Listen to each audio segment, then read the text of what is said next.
One, two, three, go. Welcome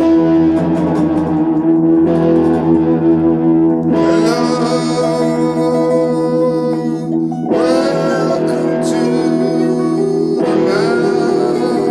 Mouth of Manliness. Wanna be sponsored by Fender Gibson, but we're both playing Fenders through orange amps. Orange amps. But I'm playing through a Fender twin pedal. Just send us a Fender. Yeah, we'd have Fender. Yeah, welcome to the Mouth of Manliness. We've just had we've just done an hour with our new friend Neil Cunningham, and then we did another half an hour because like we wanted to do a little bit more, but he couldn't do the hour. And then Brad just very gracefully took him to the train station, and now we're going to do another hour. This is episode 13. Oh, unlucky for some. Lucky for others. It is my 13th year of marriage. How's it been? I have to say, I don't think there is a better wife than my wife. I feel like I've really lucked out on the wife stakes. You know, like she's really kind of sympathetic and empathetic and supportive to me being a mess. But then she's also really kind of like she's behind me being creative. She's like, That is special. she kind of just accepts that, you know, maybe like a couple of times a week I generally have to do stuff like this. Yeah, And she'll make the space for me to do it. that is amazing. And I kind of wish she'd kind of do her own thing as well. But, you know, like her own thing that was kind of fed her ego and all that kind of thing. Yeah. So it felt a little bit more equal, because sometimes it feels like, I'm the child in some ways. But yeah. So 13. Yes. I'm Nick Noyes. This is my very good brother, Bradley Action. Brad Action. Action. Action man. Greatest hero of them all. And we are very grateful for all the listens we've been having so far, which has been through the roof, actually. I'm really shocked by how many listens. It's nuts. I know, like, I keep saying it, but thank you so much. It really does mean well to us. Well, I want to just mention a couple. Adam BC, Stevie Shaves, Jim Quinn, Christian79, Dead Kennedy, Steve Reddington, Ellie Freeman, Jeff. My brother Darren rang me up and told me how proud he was of me the other day, which broke me in the car. It was beautiful. So if you're listening, mate, thank you. And I just want to add Charlotte and Alexa from Apple Incorporated, because they really helped us out in the beginning. Cool. I've been meaning to shout out to them for, what are we now? 13 weeks. Well, I'd like to echo your shout out to James Quinn, who is like, we do a band together, and we've become like a really good little unit of doing songs together. Like, he'll come up with a song and I'll come up with a guitar part, and it works brilliantly. And I'll also say he's an amazing portrait artist. Oh, mate, his pictures are unreal. I know. Like, I think, I'm an artist, but when I see Jim's work, I kind of realise that I think, well, at best, I'm a graphic artist. No, I love your stuff. I love your artwork. artwork. But what like strikes me with his artwork is like, it's like you can spot it's his, like, he does portraits, he does people's faces, and they're almost like the faces are facing like a similar direction, similar kind of light and everything, and like, it's beautiful. Like, it's like he's honing his kind of style, like you are as well, like your style. But it's just like, it's just such a nice thing to see, like, you as well, like, creatively creating stuff, like, all the time. Like, sometimes I feel a little bit kind of, it's inhibited because I'm busy and stuff like that, but to be able to sit with a pen and paper and just draw. It must be so freeing. It is freeing and it is fantastic. I don't ever really think of it in those terms because it's just what I do. But like you're also really creative. Like don't think you're not because you're creative. Like you produce the podcast. How many people have said to me they sound brilliant? Like one of my friend Reese. Shout out to my friend Reese Baker. Big up, Reese. Like he listened to it and he said he listens to podcasts all day long. And he said he listens to people who are like really well established podcasters, and he says none of them sound as good as ours. That's amazing. And that's fucking amazing. Do you know what my big tip on that is? And it's the same in recording if you're in bands and stuff as well, is get it right in the room. Don't rely on being able to fix it afterwards. Steve Albini. Yeah. The guy who produced loads and loads of albums, but most notably Nirvana in Utero. Wow. He says you don't record the mic, you're recording the band in the room. Yeah, you got to capture it in the room, get it right in the room. I ain't got fucking time to sit there correcting stuff and making it all sound nice and shiny, so I do it now. But but still, you kind of come in and you knock it out, and it's like, I think you're massively creative. You've done all, like Brad basically does all the filming. So if you're watching us on Here Boston, which I hope you are, Brad's filming it. This is all down to Brad. Brad films it, he edits it, he uploads it and he sends it. I send him artwork here and there, and I might mess around with the photos, but primarily none of this happens if Brad don't do it.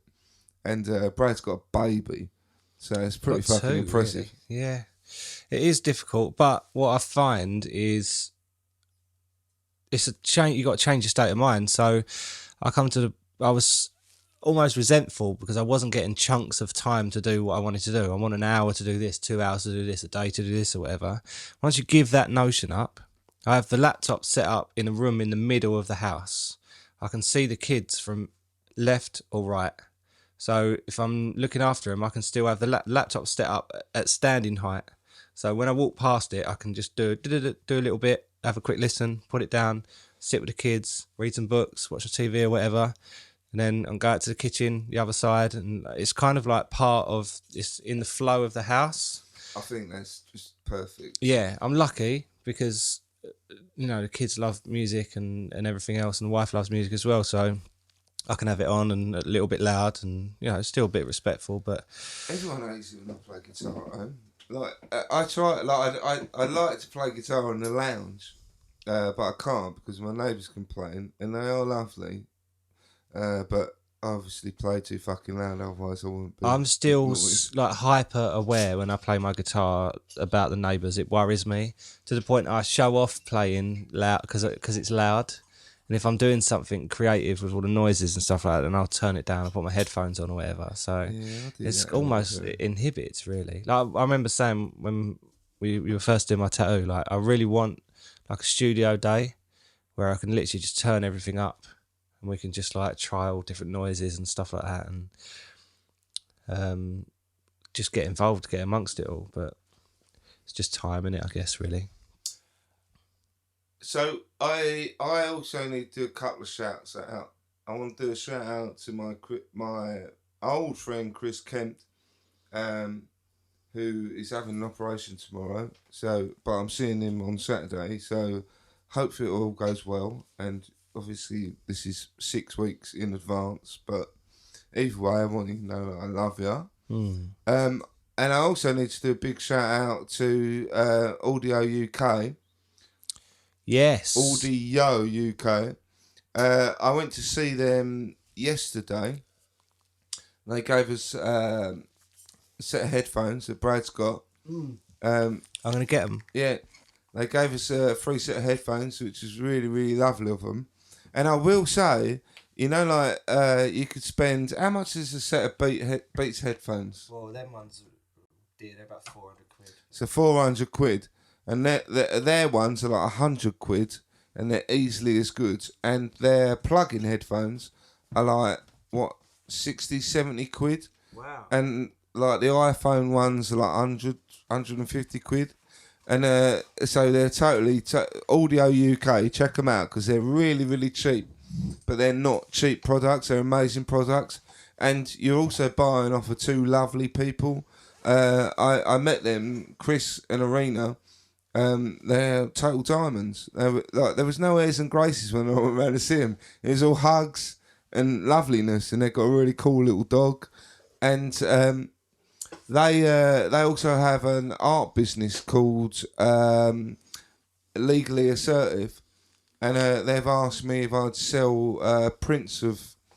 So the artwork for the Mouth of Manliness. Oh, they're so comfortable. Yeah.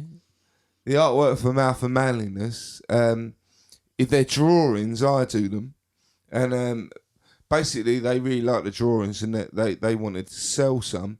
So if you want to buy any of the artwork for Mouth of Manliness, I'm going to be selling it all on Legally Assertive. Which is so cool, mate. Legally Assertive, they're about £20 for a print, but they're shit hot. And we'll probably do some T-shirts and that with them as well. So a massive shout out to Chris and Arena, because they're absolutely diamonds, and we'd happily have another pair of plug-in headphones. Happily. But they're really lovely. They Mate, really were. they're so cool. I met them literally... through the podcast. So it was so cool and worth it. Like, I spoke to you straight away afterwards. I've just turned in the noise cancelling thing on. And the noise cancelling thing. Yeah, it's good. cancelling you out. Oh. Ha ha! Boom. Mate, they're so comfortable. But yeah, I spoke to you afterwards, and yeah, you were just saying how lovely they were, and that makes it like even nicer. That it's not just some sort of faceless corporation. Yeah, like, I mean, I went round their house and they had a little dog, and I just felt, I just kind of really clicked with them, and yeah, they were talking about like they could do T-shirts for us, and like we're both busy, so I thought, well, we'll do it with them then. They said they could do bedspreads and that, and I really wanted a, you know, the Unknown Pleasures cover. I wanted an Unknown Pleasures rug for in here, Right. but they said they can do things like that. Well, I want that the logo you've done on our wall.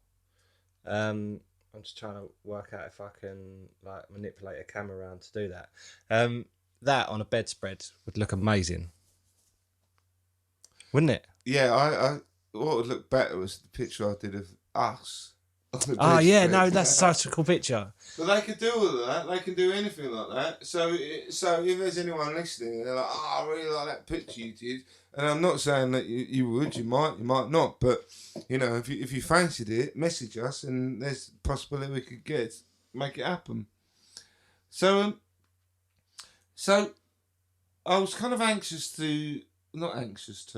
really wanted to do like this hour, and we have started the hour. It was a little bit late, but we have started the hour. Ah, cool. Specifically dealing with. So right from the beginning of doing the podcast, what we really hoped was that it wouldn't just be about me and Brad talking about our shit. Now I know I was talking with one of my friends, Mark, today, and he was going, "I love the podcast, love it," and it was just, you know. That's amazing. But he said, like, at one point we mentioned that like Brad had used heroin, and he was like, and then that was it. And he said, and I just want to know. And I just thought, well, I just said, well, I'm sorry we didn't cover it, but we'll get back to it. Yeah, it's funny. Like, we start talking about things, and we get kind of all excited, don't we? And we start talking about other things and that. But I'm not gonna like. Well, I am sorry, but we will get back to it. We will get back to everything. But essentially, what we really wanted was that people would message in and tell us their stories. And I say stories because I don't like the idea of something messaging your problems. Stories is more interesting. That's really true, actually. I might have found myself saying problems. Now I think about it. Sorry if I have said that on the part. I don't think I have. Be silly, but if you have, it doesn't matter. Yeah, no, but you're right. It's people's stories, and what's happened is people have responded in droves, and sometimes it's like a little one-liner or a little kind of sentence, and Yeah, like you sent me one this week from that girl who said, a woman, she'd said how like it kind of struck a chord and how she wanted her other half to listen to yeah, it. there's two or three I've had like that actually, Yeah. which is amazing. So people are hearing it, obviously going on how attractive we are, and then actually hearing that we've actually got something to say, Yeah, and are thinking, do you know what? I'm gonna play this to my other half. they might get something out of it. Might get something out of it, which is like that's It was funny. magical, really. Someone that I know had said, "Oh, it's very laddie," Right? and I just thought, well, if it sounds laddie, then that's fine. Yeah. You know, like I guess I thought I'm not laddie. No, I thought we were quite a bit more sort of alternative, really. Yeah, but then we don't know like where she comes from. But either way, she still said she liked it and she's Yeah. going to keep listening. Yeah. Well, So we are a couple of lads. yeah, essentially. Mm. Yeah, I suppose we were swearing, which is quite laddie. Yeah, I fucking hate swearing. Yeah, swearing's for cunts. Sorry, Mum. So should we get stuck into this one then? Yeah. So we got sent an email probably about a week and a half ago, and it's quite a heavy one, really. It touched a few buttons for me, but essentially, rather than reading the email out, I will kind of give you the gist. Shall I do that? Yeah. Or do you want to read it? I'm aware. Like I messaged today and said, "Oh, do you want us to read it word for word?" He did say yes, and I've crossed like a little bit out. Do you want to read it? Do you feel alright about reading it? Yeah, I'll read it I out. don't like reading things out. Yeah, I'll happily read it out. I will. Okay, We'll flip get it to wrong you and and fudge it then up. You do All right. it. Okay. So. Right. So it says, "Hey dudes. Okay, so I'm only on episode 2. Don't know if you guys have touched on this yet, but wondering what you guys think about, have experience with losing the love with your missus, or falling out of love with your missus, I guess. So here's my story, and obviously he's asked to remain I can't say Anonymous. Met my missus 5 years ago through Tinder and had lots in common.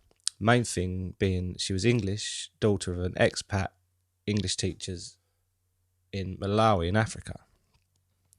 She grew up there till she was 14 in a posh Malawian private school where her dad was a headmaster. Then she moved to the UK to do her GCSEs. Anyway, and that's written, that's not just me moving it forward. Yeah, anyway, it's written beautifully. We connected because I was a DJ or stage manager at a festival in Malawi every year, which she had been too. So we hooked up 5 years ago with plans to have a great life and eventually move back there to set up some sort of charity, which is pretty cool, right? Yep. Shortly after we hooked up, she became ill with anxiety disorder, chronic fatigue syndrome, and you'd have to forgive me. Fibromyalgia. Malaria, is that? Fibromyalgia. My mum's got that. Okay. Which meant, obviously I'll deep dive into that in a minute because I don't know what it is, which meant she had to leave her job, fundraising manager with the Red Cross, which she loved. Again, that's pretty amazing, right? Mm-hmm.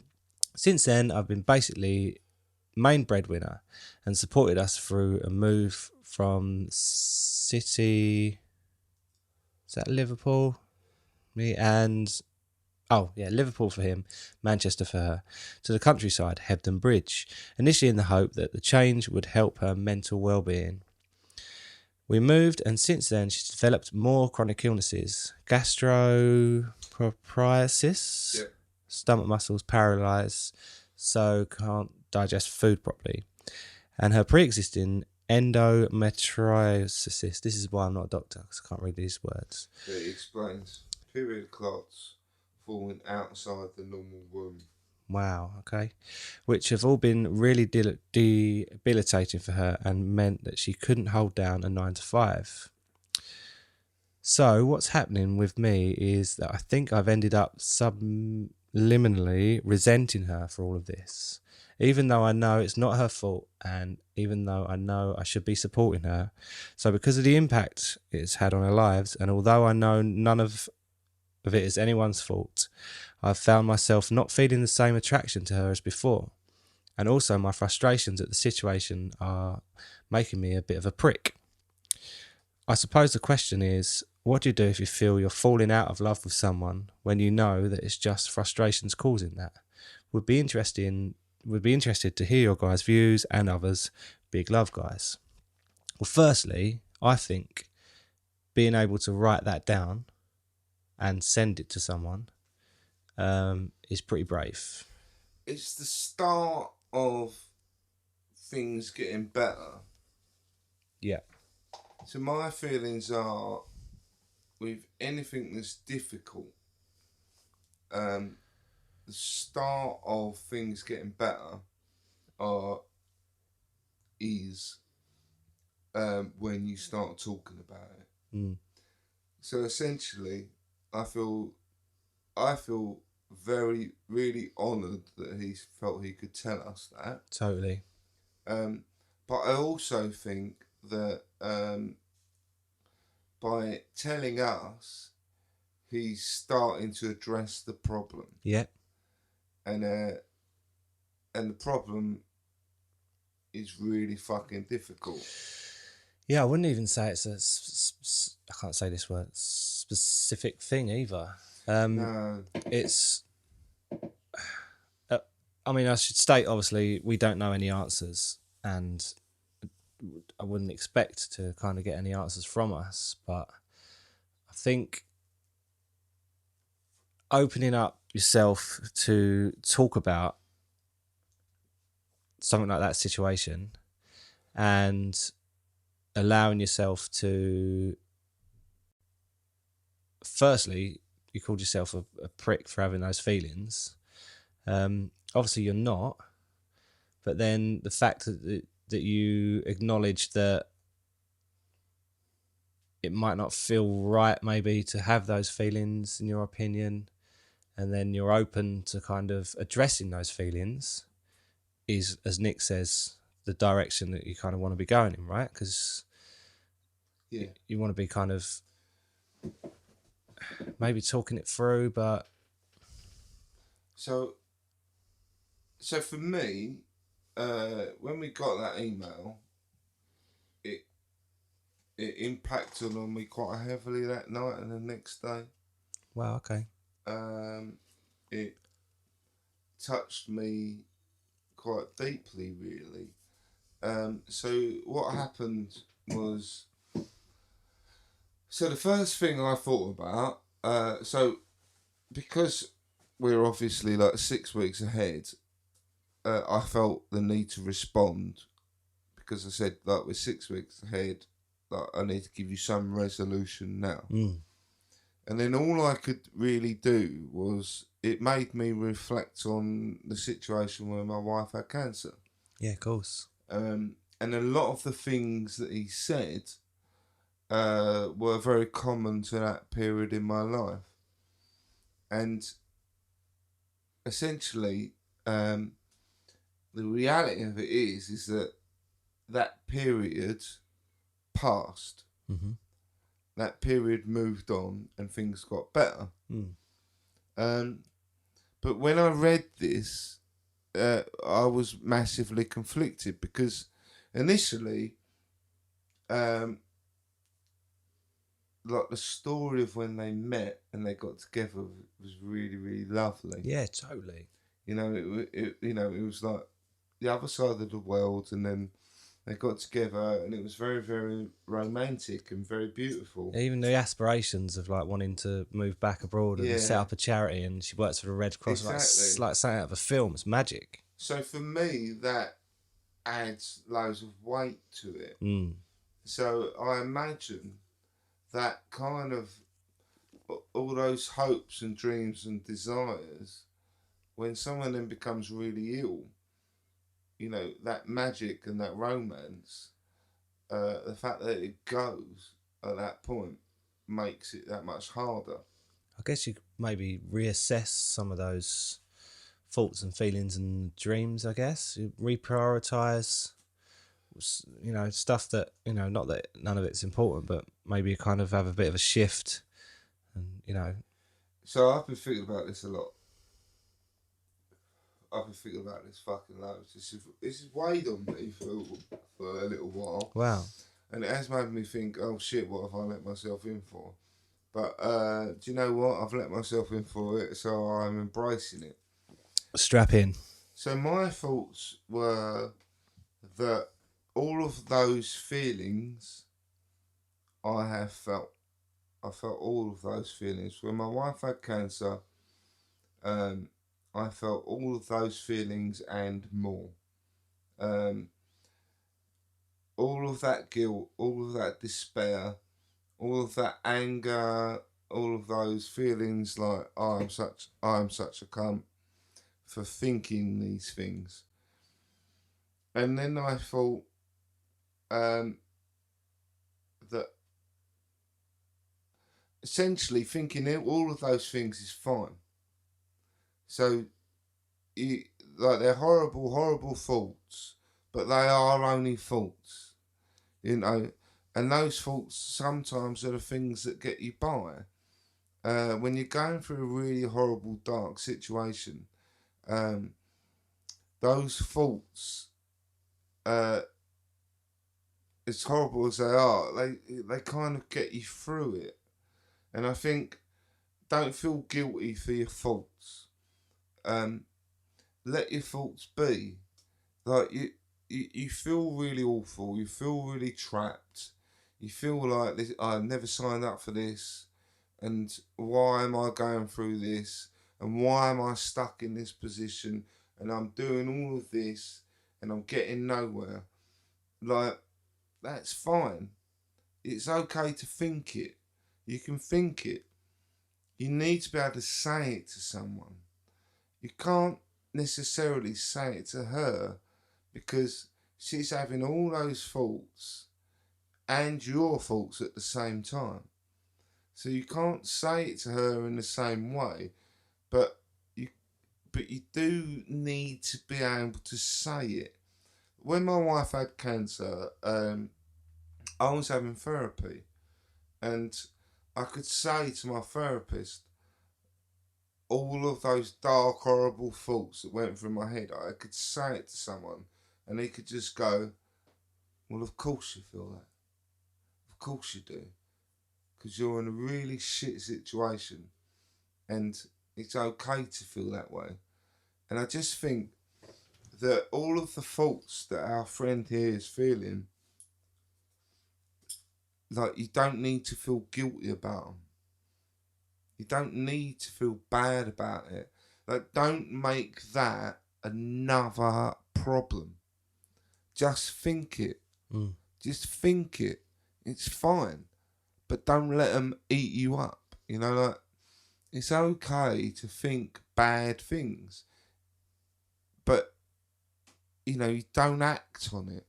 So if he was saying, like, oh, he's starting to be a bit of a prick, the one thing that will stop you being a prick is if you have someone to offload on. Yeah. So if you have, like, therapy is not that hard to get. It's not that hard. Or, like, I used to tell my mum. Yeah. Like, you tell someone and you go, I feel this is what I'm thinking. And you say the words, and then suddenly it's like that's all you needed to do. Yeah. Say the things out loud. Because those situations, none of us should have to go through. No. But most of us will go through those situations in our lives. And they suck big ball bags. Yeah. But it don't get any worse than that. What that guy was telling us, it don't get any worse than that. It really doesn't. That's as bad as it gets. Yeah. I mean, you must have experienced when your dad was ill. Oh, totally, yeah. Like, so, we experience those things. We do. And I think by thinking, you know, oh, we're really unlucky that we've had this awful experience. The truth is, at some point, we all experience that fucking shit. We all experience losing someone. We all experience someone going through pain.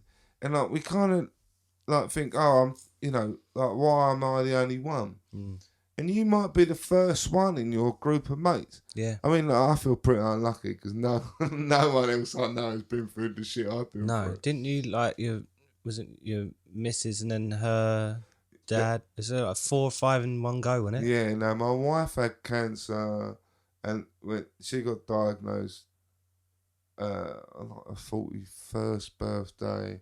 Then her mum got diagnosed with terminal cancer a month later. And then about 6 months later, her dad died. And it's just like, no one can possibly fathom this shit. No. And didn't you say your mate at the same time as well? Was that, or was that a different time? That was soon after. My mate Chris got esophagus cancer, and that just all brought it all back. And then my dad got the P cancer that I can never remember, the one up your ass, prostate cancer. And you're just like, oh fucking hell, well, like, why me? And you end up just blaming the world. But in reality, when you look at like the statistics for people with cancer, like everyone's gonna experience a loved one with cancer. Yeah, totally. And like, I know, granted, none of my friends seem to have been through it, and I do feel like a bit of a soldier. But in fairness, now, like, I kind of feel like I can take on the world, really. And I just think, fuck everything. All these things that bothered me, now I just think, I just don't bother me anymore. No. So I just think that there's no solution to seeing your loved one, the one person that you kind of put everything into, assuming that was going to make life better, and seeing them fall apart. They're not the person you fell in love with. You know, they're not that person that you put your dreams in. You know, physically, mentally, and in every way, they're not that person. But we all change, though. Yeah. But the reality of it is that there is still hope that things could go back. I know, like, some of those things that you were saying, fibromyalgia is like, that's kind of quite an ongoing thing. That's like an ongoing. Fibromyalgia is like ME. It's like just pain forever. Like it's quite hard to diagnose, and you could struggle with it for a long time. Oh, really? And a lot of things our man was saying, you know, there's no quick fixes. No. But, you know, you can't just go, oh, fucking, how unlucky am I? The truth is, that could be anyone. Well, I suppose that is one stage of it. I think that's the beginning stages of it, I guess. No, there are. Basically, you go through the stages of grief because you're grieving a loved one. Yeah, of course. So you go through the anger, you go through the I can't believe this is happening, you go through denial, you go through all the stages of grief, but you still come back to your situation. And then you just come to this kind of acceptance. And acceptance is the key to most problems. And you just accept the situation. You just say, it is what it is. I can't do anything. I can do nothing to change this situation. No. But all I can really change is how I deal with the situation. And how I think about it. And how I'm not going to let it fucking kill me. And so I said that I think one of the really important things is within the midst of all that pain and anguish, which you're gonna feel, in the midst of that, there are moments. There is space and moments within that where within those moments, you concentrate on you. Yeah. Yeah, You totally. go, I'm fucking doing music for. She's gone to sleep for an hour. You know, I'm not working. I'm gonna do something that makes me feel good about myself. Mm. And you fucking grab hold of it, because actually, that's your only respite in Yeah. those situations. Totally. And it's accessible. And it Yeah. doesn't have to be like a big thing. It could be just jumping on the PlayStation for an hour or reading a book or having a bath. You know, watching TV or something. Yeah. Where you go, oh, this is just for me. Mm. Because that's the problem. Like I found when my wife was ill, and having young kids, there really wasn't anything else. It was just, I'm either all the time when it's not stuff of my wife being ill, it was like, right, I've got to sort the kids out. Yeah, of course. But then, you know, come like 8 o'clock, they're upstairs,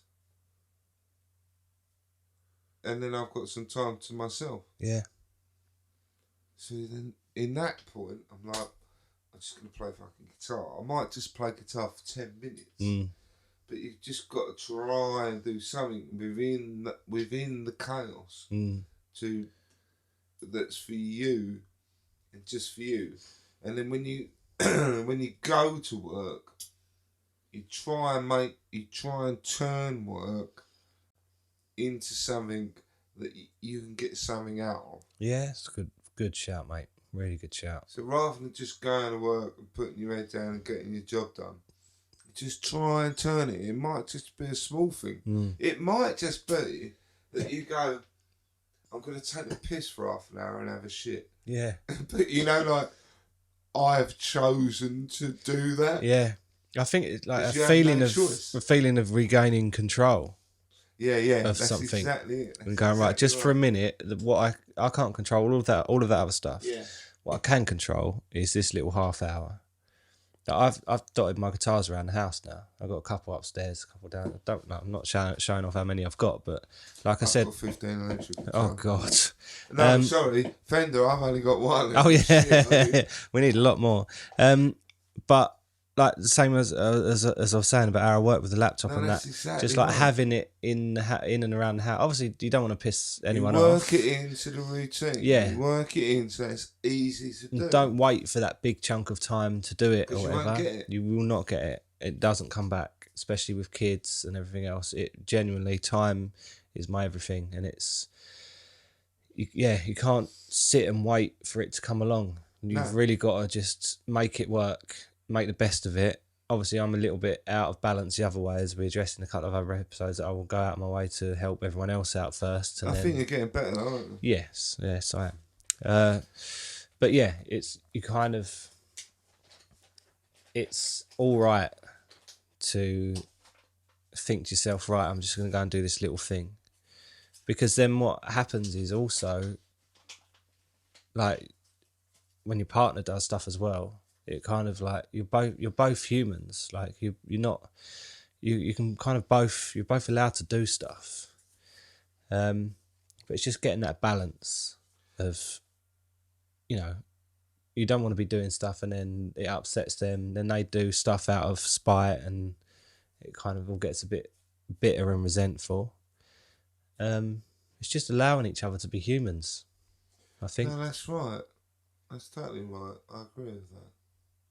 It's difficult. I mean, one of the things that a friend said was that, you know, the falling out of love with someone. Yeah, that's hard. And that's totally understandable. Yeah. Like, you know, like, you just feel like if you said that to anyone, if you said that to someone, you know, like, if I'd have said that when my wife had cancer, it's like, and you said to someone, I don't think I love her as much, they'd be like, you fucking piece of shit. Yeah. You fucking piece of shit. Yeah. Like, you're saying that and she's going through all of that. Yeah. And like, within that, when someone else is going through so much suffering, it's like you do not count for fuck. No. You know, like you do not matter at all. No. You know, if for a moment you go, oh, this is hard. They're like, what's she going through? Yeah. You know, like, or he, you know, it Yeah. could be, but it's like, what are they going through? Like, how dare you fucking make out you're having a hard time? Yeah, but that's fine. Like if you take that as a snapshot of a month or two of a little illness, but you spread it across, you know, a year, 2 years, 3 years, 4 years. And it goes on and on. Yeah. And but what I would say is, my wife regularly said to me. She regularly said to me when she was at death's door, and she said to me on a number of occasions that she thought it was harder for me.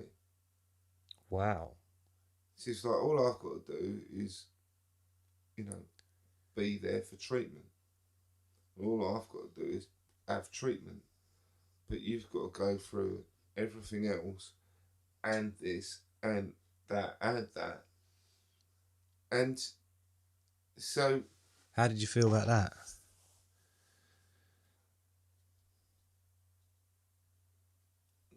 I don't really know. I don't know how I felt about it. But I suppose the point I'm making is that if our friend is going through all of this, then she probably knows that he's going through it. Yeah, that's a good shout. And she's probably aware of everything that he's going through as well. And that if he's not talked to her about it, and you don't have to say, oh, I'm going through this. You just have to say, this is shit, innit? Yeah. Like, quite often, like, my wife and I would have these conversations, and it'd be like, it can't get any fucking worse, surely. No. And, like, and she'd be feeling guilty about the kids.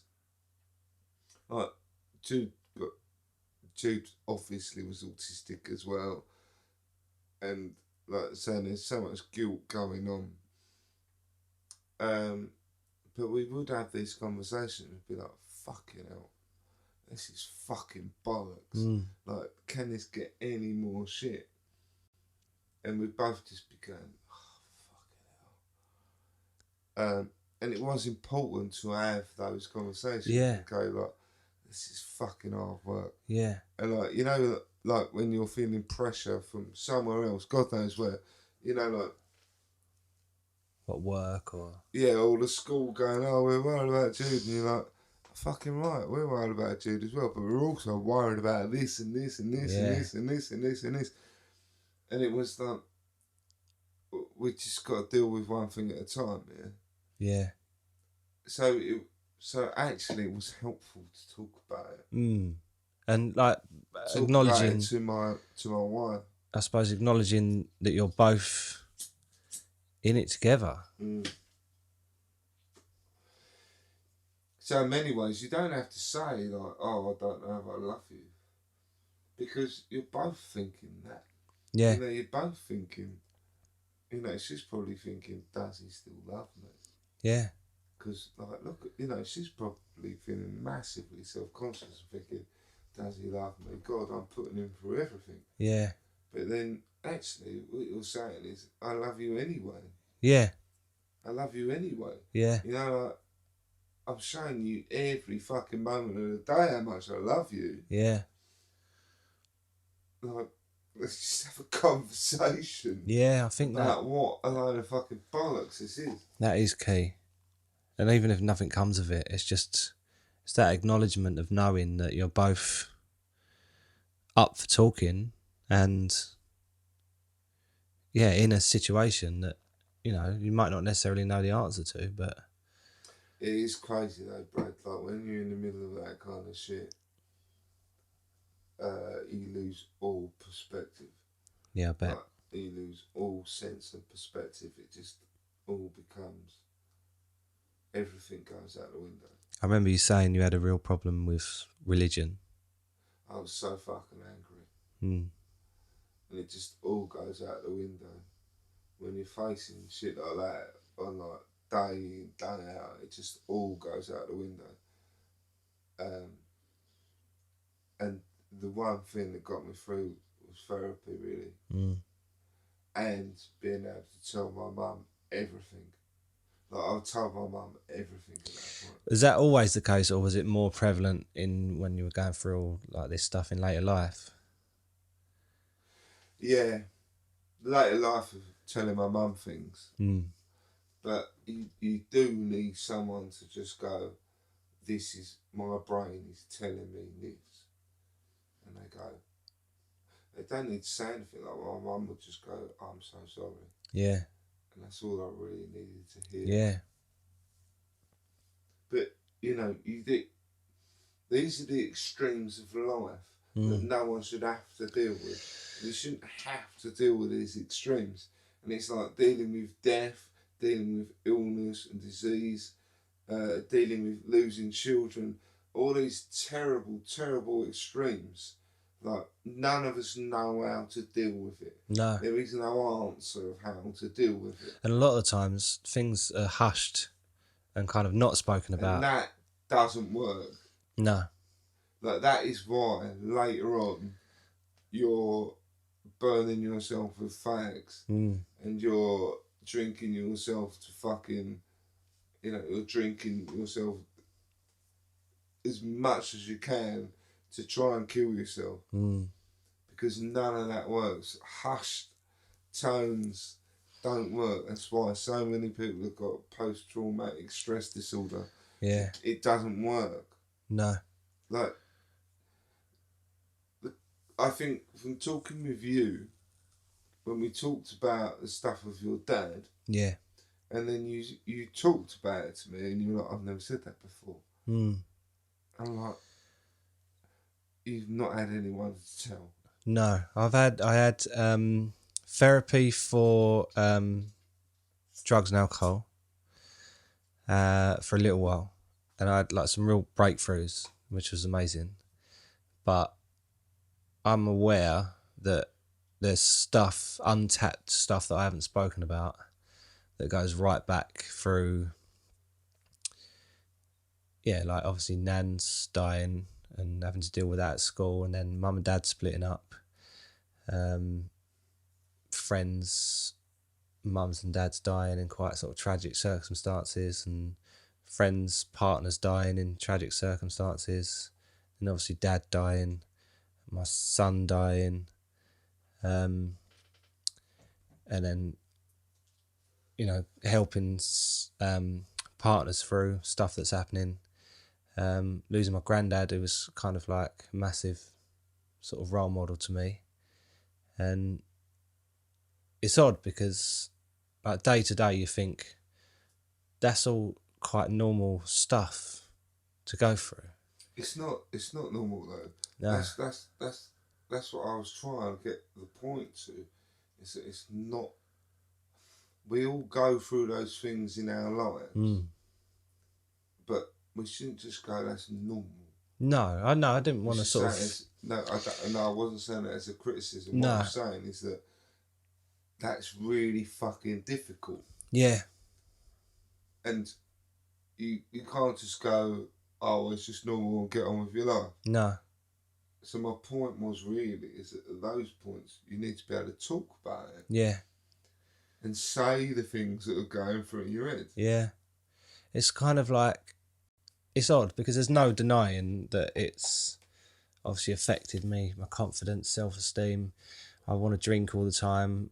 I've got this new fascination with smoking. I really want to start smoking and smoke weed and everything else. And maybe that's an element of kind of taking back control. I don't know. I haven't really explored it enough, to be honest. But I kind of keep myself balanced and kind of talk my way through stuff. And I get caught up in everyone else's stuff, and I kind of, you know, you're kind of keeping the family afloat and keeping everything going. But I know, I know full well there's no two ways about it that I need to get back into therapy and kind of get it sort of worked through and processed, because there's like I say, I can feel it. It's untapped stuff, emotions that I can't even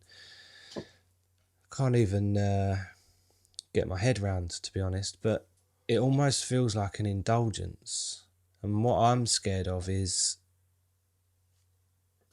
I'm aware at some point I'm going to crack, and I don't know how that's going to manifest. I thought it was just getting really drunk, but a lot of that's been normalised in my family as well. So it's like, oh, it's just had a drink, don't worry about it, kind of thing. So not knowing and then hearing people's stories about how stuff just kind of happens is quite a scary notion. What do you mean? Like,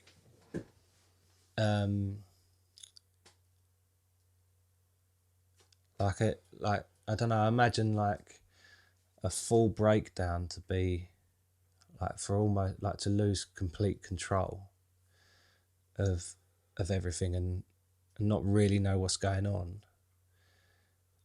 Like the anticipation of it sort of puts fear in me, but then it would also feel like such a relief, like that release of being able to go, no, like everything can stop for a bit. But in the same token, like it almost feels selfish. But this is not like a thing from being a husband or having kids. Like I've always felt that way. Like times I've broken down in the past, I've been sort of shipped to the doctors and stuff, and obviously it come out around that time that I was on drugs and everything. And again, I would just normalise it and say, well, everyone's on drugs, and I'm not eating properly, so it's probably just that. And maybe I have got an issue with like getting to the crux of what's actually going on. And I think it obviously it goes back further to mum and dad splitting up and everything else. But yeah, none of it's been dealt with, but still feel like it doesn't need to be dealt with at this stage because I'm kind of coping, which I think, as I've been learning from sitting opposite you these past few weeks, is kind of a recipe for disaster. Not disaster, sorry, but if it's left undealt with and untouched and unspoken about, then it festers. It doesn't get any better, does it? I think essentially when you have therapy, what you're doing is talking about it. And I think there's a great power in talking about it. And talking and saying those things aloud. I certainly get the sense from you that there's lots of things that need to be said. Yeah. And on that, to interrupt you, I've got scripts that I go back to when I'm talking about those things. And they're like little highlight points, even as I explained it to you just then, and the way my voice sounds, the tone of my voice. That's the little, script, like the line. I'll say this bit about my dad, say that bit about my son. I've never deviated from the script. And that's, so in therapy, someone would go, just quite simply, tell me about that. Yeah. And then you'd go off road. So yeah, you need to go off road. Yeah. But even as you say that, I think, I would just talk about, the funeral or this bit or that bit. Like it'll be so superficial. I can feel the power as I'm looking in your eyes now, and I don't want to. Like that, all of that underlying stuff, it's literally untapped, untouched. So all of the therapy that I've been through has been talking about all those things have fucked me up. All of those things. In a situation where I feel comfortable to say it. And I almost feel like if I don't, like, I have to say it. So you're kind of you're in a room and you're like, if I don't say it, then this is a complete fucking waste of the time. Like, I'm here for an hour, and if I just talk about superficial bollocks, like, I'm not going to get better. Yeah, so that's powerful in itself. See, I'm really torn on this because I feel like I could push you on it. I could push you on What stuff. now? I could push you on stuff like now or later or whenever. I feel like I could push you on it, but I don't want you to feel like I don't want you to feel like coming here is a horrible thing. Yeah. So so when you listed your things that were hard, Yeah. you see me, I talk openly about everything. Yeah. And that is part of me getting better. Yeah. And it works for me. And I know that you've got loads of things. And I almost, like, it's funny talking to my wife the other day, and she was like, "Is Brad alright?" And I was like, well, not really. You know, like, we both know he's not really alright, don't we? You know, like, we both know about this stuff. Yeah. And we know he's not really alright. And I was like, no, Brad's not alright. And I said to him, you know, he should go to the doctors and all, but then I also know you've got a young family and you're doing everything you can. You know, sometimes there's a certain amount of that you're doing what you can. Yeah, I think And that's all you can do. Yeah, that in itself, like, there's probably an element of that kind of keeps you going. Yeah. But you can try and normalise it. You look at other people and think, oh, right, they have a drink on a Friday. So the fact that I haven't drunk all week this week is a result. I haven't thought about drinking wine at 7 o'clock on a Tuesday morning. That's great. So I'll have one on a Friday because that's what other people do, kind of thing. But then you have like 3 or 4 bottles. Oh, in fairness, though, Brad, like I did 10 years drinking. Yeah. And you haven't done that. No. You're doing much better than I did. You really are. Yeah. Like I didn't. You're coping much better than me. Yeah. But I do. I know. I'm fucking acutely aware that there's much more that like we could get into. Yeah. But I don't know when the right time is to do that. No. And I'm acutely aware that we're on the telly. Oh yeah, fucking hell. And we're on a podcast. Well, and I also think, I don't want to take advantage of it either.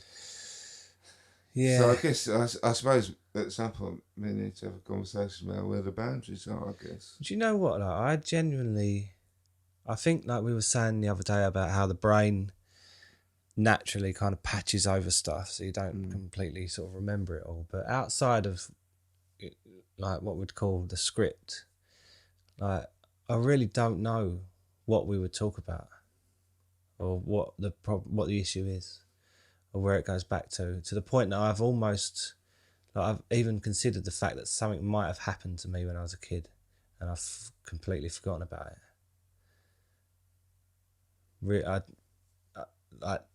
Like I said, I don't really remember stuff in a linear way. You do know I know how to do that, don't you? What do you mean? To kind of make it linear and kind of take you there. What, to regress back kind of thing? Yeah, no, it's not really regression, but I do know, like, we don't have to do it on the podcast, but like I'm quite good at that. You know, like just where you go, you know, like you'll kind of go, well, I don't know. Yeah. I don't know when that sits in time, and I'll go, well, tell me what you do remember.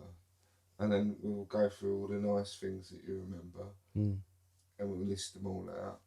We'll run a big sheet of paper up the room. We'll list out all the nice things you remember. And then we'll think about the things, the other things you remember. And then I'll go, do you remember like brothers and sisters? What do you remember about them? And then essentially you get to a point when you're like,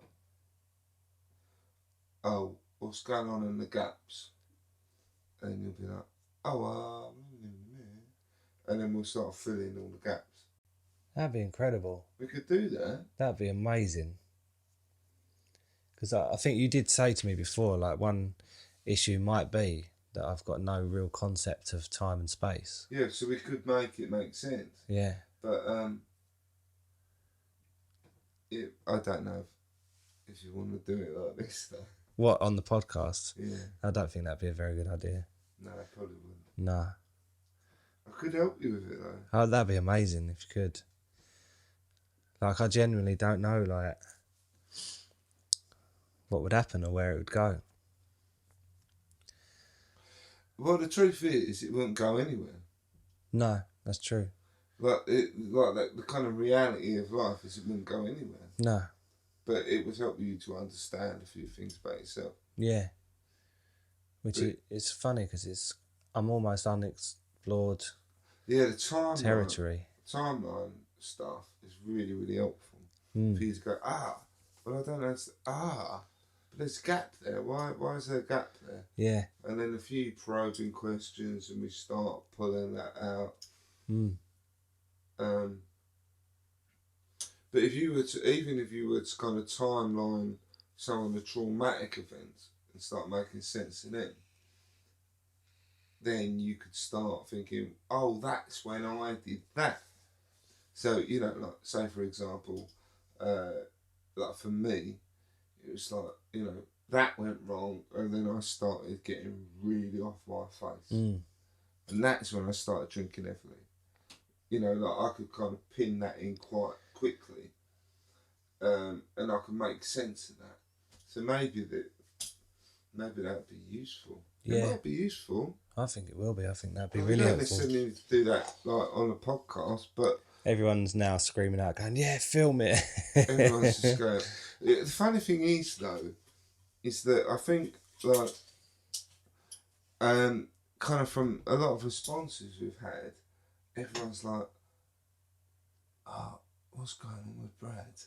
Yeah, it's odd that is, because I feel like I don't think I said any more.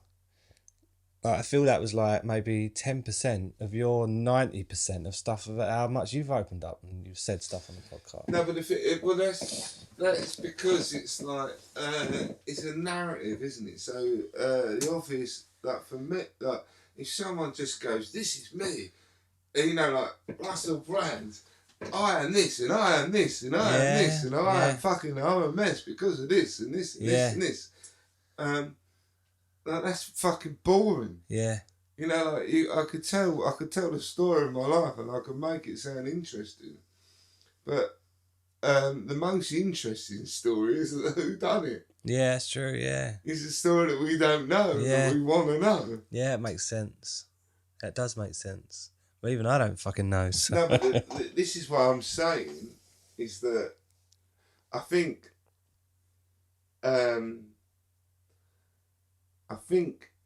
that if people are listening to this now, in essence,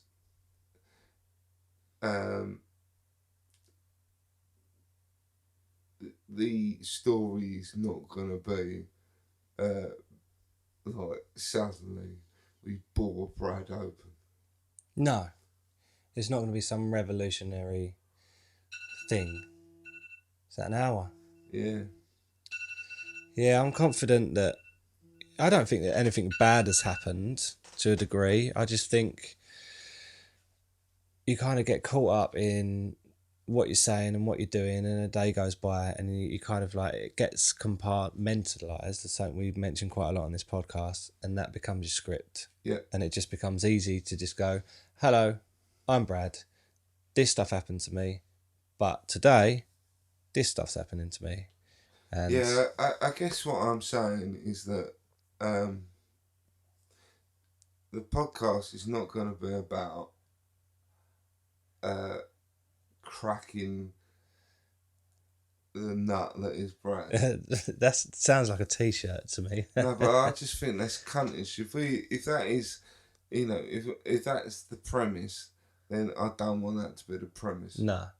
I don't want the premise to be, oh, we're gonna cure Brad. No. Or we're gonna get Brad to come to a point of revelation. No, I think like, I will probe you. You know, let's wait until the cameras go off. You know, and we will talk about things, but you know, I want to be really fucking open and say I'm not looking to kind of go, right, we're gonna fucking break Brad. No, break Brad. Or cure Brad. The reason this is so close to my heart is because I want to be used as an example almost. I want people to think, fucking hell, like, that's good or that's bad, or he said this or that said that. And like we said before... That's almost counter. Yeah, I know. But we said when we started this, if one person listened to it and just got one little iota of that little spark that was enough for them to go, right, I'm not going to do this to myself today, or I'm going to go and do this today, then we've already won. And I'm fairly confident we managed that on the first episode. And we seem to be doing that as we continue through these other episodes. And that is my mission, is getting emails like that today. But I just guess I kind of wanted to be firm about that, is that I'm not going to be spending my whole time trying to fucking get in a bride's head. Because I think that's fucking out of order. Yeah. Although I do think I could. And I'm fucking up for it too. I think I could. I don't deny that. I'm fucking good at getting, like, not getting into, like, manipulating, but I think I can pull it out. Yeah. I think if anyone can, you can. But that is not my modus operandi. But I will say, now we're finishing up, is thank you to our friend today for his massive email. Yes. And I hope we offered you some kind of help. I'm sure we can't offer you any solutions, but no, maybe we'll give you like a way to look at things. And, you know, essentially we offer you love and respect. And we are always at the other end of emails. Now, if you just want to reach out and just give us a shout, or just, you know, have a chat or whatever, then... yeah, we're here for everyone. We were going to touch on another one, but we're going to save that because that one's fucking also quite heavy. I think we tend to do, like, we'll do an hour, that's lighter, and then the second hour always gets really fucking heavy. Yeah. And then me and Brad, like, go, see you later. And then I normally have a really dark night's sleep. Yeah. Yeah. And then we text each other the next day going, you alright? Yeah. That was fucking heavy. hell, mate. Yeah, it's a bit deep. Yeah, the thought of, if it is the one we're thinking about, the thought of doing an hour on that is, that's not going to be easy. But look, I think that's okay. You know, like, we do an hour on something specific. Yeah. That's very different to, like, going, why do you think that? You know, like, yeah. Look, that feels better. Yeah, totally. To me. Yeah. Anyway. Good night, Boston. Good night, world. Good night here, Boston. Good night, our podcast friends. And yeah, we love you guys. We really do. This is special. It is. Take care.